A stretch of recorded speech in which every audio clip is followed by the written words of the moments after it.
Oh, Alf coming out with a BonBon immediately. I think this is Alice in the Wonderland, but it does seem like Juan will become the first choice here as she is the psychologist as of now.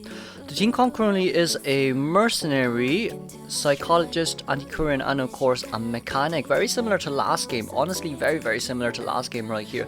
It seems like we are going to go for a slow control, but of course including the fact that everyone else is kind of kited right here. So it probably will be easier for BonBon to land chain bombs here.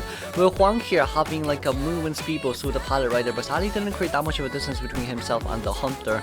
Juan still playing mind games around the map, but it does seem like Alf is not going to play around with you too much, closing the distance there quite a bit with throwing a 5-second bomb down there immediately. It does seem like as long as Juan doesn't get a chip here, it will be nice, but it seems like it'll be a one chip one hit scenario here from our psychologist side. Sadly, we do see the 487. We do see that 487 cipher will be disturbed as of now. Oh, wanting to get that blue star, but also that Alf did not get a hit right there, so it did buy a little bit of time from survivor side. I think that's a plus for the survivors. Oh, teleporting in immediately towards that. I don't know, if you're gonna show your skills now, then you definitely have to land these bombs out. This seems like the bombs will be landing on towards Juan, but with this, oh wow, whoa, those were some chips. Oh my lord, those were some chips. Those were genuinely speaking some scary chips. With the cipher machines here, there's currently 4 the remote control bomb will be taking it home. Cypher Machines is 4 at 50%, but it does seem like Mercenary Cypher is about to be finished soon. Mercy is pretty darn close towards the chair though, so that's not too bad, but I still think it would be better for Mercy to come in a little bit earlier than just finishing his Cypher, just so he can save up some elbow pads for endgame. What I'm seeing from the survivors here, because like with 487, with Juan here as a psychologist, it's probably better for them to sell to at least guarantee the time. Going into rescue here after the mercenary finishing his cipher a little bit late, it is more of an unfortunate situation in which you have to think like, okay, if my mercenary is going to use 2 elbow pads to come into rescue, then what's going to happen mid to end game? I'm going to be targeted and I'm going to be slugged. Just so, it's also the fact that this BonBon does have teleport as well, so with a mercenary being slugged endgame, teleport is going to be ready soon as well. It probably would be better for you to sell in this case scenario. With the last Cypher machines, it's going to be started by Mech with the doll, if I'm not wrong. I can't, yeah, it is by the doll, it is with a doll, it is a little doll. Well, mercenary coming to rescue, we do see that 487's coming in with a harass as well, but this is currently a BonBon though. Are you sure you're going to be able to do much right there? With Juan losing himself a little bit right there in which direction he needs to go. It does seem like Juan's red circle will be popping out immediately right here. Lion getting another chip from the remote control bomb right there. Alf, what is these bombs? Jesus Christ, scary. Moving on though, it does seem like 487 and Lion is going to heal in front of this BonBon though. They do have to move. Don't play too arrogant right there, or else you're going to pay for it. You don't want Alexa to have a really hard game next game, considering that his BonBon will be banned and you cannot play wheel on this map, including the fact that Waxstar is a normal Gomo here. With Mech has no doll left, so Mech's doll definitely will be used to basically give to Naiad at the end of the day. But here's we do see as well, none of the survivors are willing to decode at all, because the moment that they start decoding with 2 survivors out there at half health, it's practically speaking game over. Because if you think about it, right, okay, there's a Cypher machine decoding, teleport, gets Mech down immediately. Who can come into rescue? Not Lion, not 487. Lion and 487 here has to rotate towards somewhere safer to decode, not decode, to heal, just in case like the BonBon finds them, or else it would be a really bad sign. With Lion 487 and our Mech here, it probably would be better for Lion to decode. Lion with 2 elbow pads on his hands, but it's still a little bit scary though. Lion standing on the half of the 2-story setting, the plank up towards Big Boat. We do see that he's looking at where the hunter is, just to get the hunter's location towards the survivor right now. Very nicely done. Did not decide that he wants to be greedy with the ciphers. Let's get everyone to full health first before we do anything. Now Lion seeing that Alpha is running in towards hospital, big boat as of now. 487 popping the crows right here, which is a little bit more unfortunate, but if it's possible, 487 needs to touch the cipher. Well, he doesn't need to touch the cipher, so if the hunter's near him, can we have a flip? We don't need a flip because there's a drop down right there immediately. And 487 is not going to, you need to be very careful. He gets immediate chip right there, but it also gets a hit. It is what it is at the end of the day. With lying here, trying to get the cipher machine done in big boat, very nicely done, and another 67% cipher machine. I don't think they can decode that cipher machine anymore, considering the fact that Alf can just throw bombs in towards that direction to give a little bit of an ambush bomb. But of course, with a remote control bomb miss right there, there's teleportation ready as well from the other side. If Jelly actually rotates towards that cipher machine, then it's going to be an immediate teleport, and there's a huge chance that Jelly may end up at that cipher machine, though. That's the biggest problem right there, putting down a pallet right there from our mechanic side. Seems like she's going to be ready for the next containment as line is running closer towards that cipher machine as well. Now then, Alf, are you gonna teleport? Alf teleporting right here. Jelly, can you make it to that? You have muscle memory. Jelly taking no, didn't even take a chip right there. Wow. Okay, now then, missing those chain bombs right there. 76% cipher machine as of now. Survivors here. Mercenary is gonna try open that cipher machine, but it's still gonna be very, very, very risky right here as Alf turning back right now. Mercenary with 2 elbow pads left remaining on his hands. He can definitely contain for a bit of time. He can definitely take 1 chip bomb, but he needs more than that. We need to open an extra cipher. 47 opening extra cipher at small ball right now, and of course Jelly coming back right here, but Jelly is a 1 chip 1 hit down though, so it's a really risky situation even if you decide to decode here. Mercenary at half health as of now. Jelly needs to rotate as much as possible. They need to play the long game here. They need to keep decoding and running. Just keep decoding and running. Don't let Alf get any chips in, or else it's going to be really bad for you end game.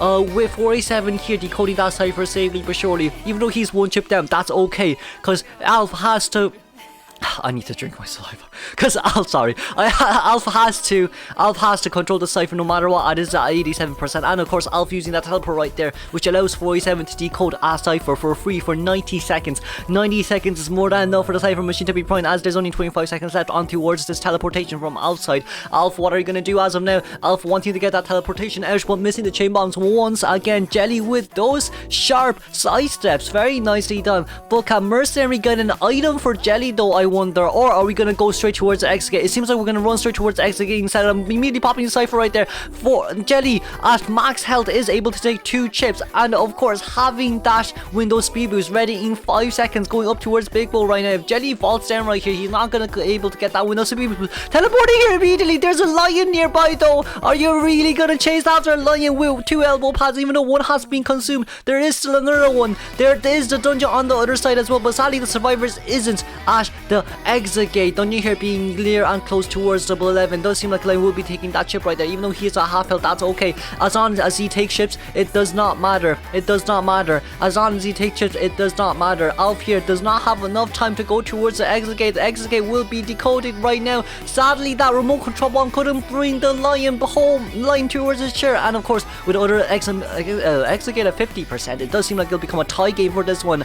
Alf playing BonBon, who has a very short leg right here. It does seem like it'll end up as a tie. My voice is gonna crack. Lovely, I need to breathe. Now then, moving on towards second half of match game 2. It does seem like it'll be Alex spawning very closely towards Mochi right here, but it doesn't seem like he wants to chase after the first officer because it's a first officer, of course. We're gonna lock the cipher on towards the first officer side, right here. Seems like we're gonna chase after Kazuneko once again. Alex is gonna play a little bit hardcore for this one, even though there is a toy merchant on the outer side. Maybe toy merchant's not that much of an easy chase, or maybe, just maybe, an anti-current is a better chase overall. With Kazuneko right here, one this arm coming in with a 4 seconds, but getting quite a bit of moisture right there. Of course it's a Windows speed boost. Alex knows this as well. We'll be jumping down there together at the same time. Alex going the other way, going to drop down right there just so he can create a big puddle. Sadly that harpoon didn't really go anywhere, as Kazuneko here playing a little bit of a mind game here immediately, as he does know that Naiad cannot. Oh, that's a pushback with a stab, but of course that is going to be a blinkish just to open it up. You're not gonna get rid of it? You're not gonna get rid of the catapult though? I feel like Kazuneko is gonna be able to utilize it very soon though, as we do see here as well. Kazuneko not willing to take that window as of now, because he does have that window speed boost ready in 5 seconds, and of course utilizing the pallet speed boost instead. With the harpoon coming back here immediately, it's going to be a straight 90 seconds into the game. The ciphers have barely been done. That's going to be one disarm, and first officer has successfully rotated away from this area. Oh no, he hasn't. It's just that he was far enough for disarm to not take place. Now Kazuneko once again wanting to play quite a bit right here, but Alekasa needs to be very careful with this sweep, stab or swipe. Not being able to get the hit right there though. It does seem like Kazu will be going down here. We're gonna have first officer cipher here locked at 80%, which isn't too bad for first officer, because like he can't decode, but the last 2 ciphers will begin to decode very soon. Alex wanting to churn near the other cipher instead, but it probably is better just to control this cipher instead, right? And we decide that we're not gonna break the pallets, because breaking the pallet means that you're gonna give a no damage rescue. When Mochi come in right here, it's gonna be a little bit of a really early rescue, so I don't think it's worth it at the end of the day. This puddle wasn't really that big, but we'll just have to see how it goes. Mochi needs to use the Poseidon Watch once again, because you can never get Terror Shock in that situation. Gets a normal hit right there, and with a 90% moisture, wanting to land that 100 onto wards. That's a stab back, very nicely done by Alekis, but it doesn't seem like Mochi will be able to get anything right there. Now then, that's no disarm there, and of course the immediate hit them. Kazuneko Sally could not. His hands were a little bit slower to be fair. Throws that harpoon out. Not Kazu, but Alekis needs to get that cipher lock. Can he get the cipher lock? Oh, the cipher is not locked. Oh, that's a bit surprising. The cipher isn't locked. Oh, okay. With one cipher left at 35%, it does seem like we're going to chair back towards Dolisu, in which it's going to be the Broken Shack cipher that has not been decoded. Oh, yeah, barely locked. Okay, that's barely not locked. Okay, you know what, fair. That's barely not locked. Still seem like you're gonna have to open an extra cipher here though. With Toy Merchant doesn't have Tide, but Toy Merchant does have an elbow pad. But the problem here with the elbow pad is the moment that Anti-Current gets rescued, she needs to be able to land that disarm or that slow, just so then like she can pick up the elbow pad and then immediately elbow pad away. But with Alekis' side right here, we do have a blink though that is ready and up to go. Alekis also bringing Insolence here, but if you don't want to go out, oh, it does seem like we're gonna sell instead. That's a little bit more surprising to me, but at least this should guarantee a tie for Alekis or Naiad as of now. With the survivors here decoding an extra cipher, well, all 7 ciphers has been opened. No, there's 6 ciphers opened, my bad. 6 ciphers has been opened as of now. There's 3 ciphers done, but 1 cipher at 80%, which is at beach, and the other 2 ciphers are just averaging a 50% decoding progress. With the survivors here, if they want to get a 3-man endgame, it does seem like Alexa wants to force the first officer to use his stopwatch though, but I don't think he'll be. I feel like if you chase after first officer here, you may end up as a 3-man endgame, considering how close the dungeon is as of now. Landing 50% moisture right there, and immediate moisture pop. It does seem like first officer does not want to use that stopwatch at all. Getting immediate down right here. Ooh, that is not that much of a great. Is it a good idea to chase after first officer here? I wonder. Maybe it is. Maybe it actually is. Because if you consider the fact that we have a patient with 3 hooks, you also have a toy merchant who can immediately rotate in towards Big Boat just for her to, you know, play around you there. And of course, dungeon is near Big Boat. So Alekis, seeing that the dungeon is there, decides that he wants to go after first officer instead. Because as long as you're outside of the range of the Poseidon Watch, that's really all what it matters for the Naiad. Naiad moves faster than first officer, even though he gets a 10% movement speed boost. But for Sasori right here, as long as he doesn't get a double burst down, that's all what matters. Sasori getting double burst down right here. It does seem like Flywheel is ready up to go as well, but Sasori will be forced here to run around the edges of this area, of this kiting vicinity, of this abyss pool, whatever you want to call it. Sally was not able to land that immediate 50% there on towards our patient, but patient hooking away right here. He is a little bit closer towards, but he does have Flywheel. Flywheel immediately through. Alexa playing mind games right there. The cipher, the exit gate has just been started to be decoded. Gets it down there immediately. It seems like the blink will be safe, but we don't have trump card. This is a Insolence Detention Naiad. So This will be a tie for game 2. Wolves still keeping their advantage point right here. Sheesh. Moving on towards game 3 then, shall we?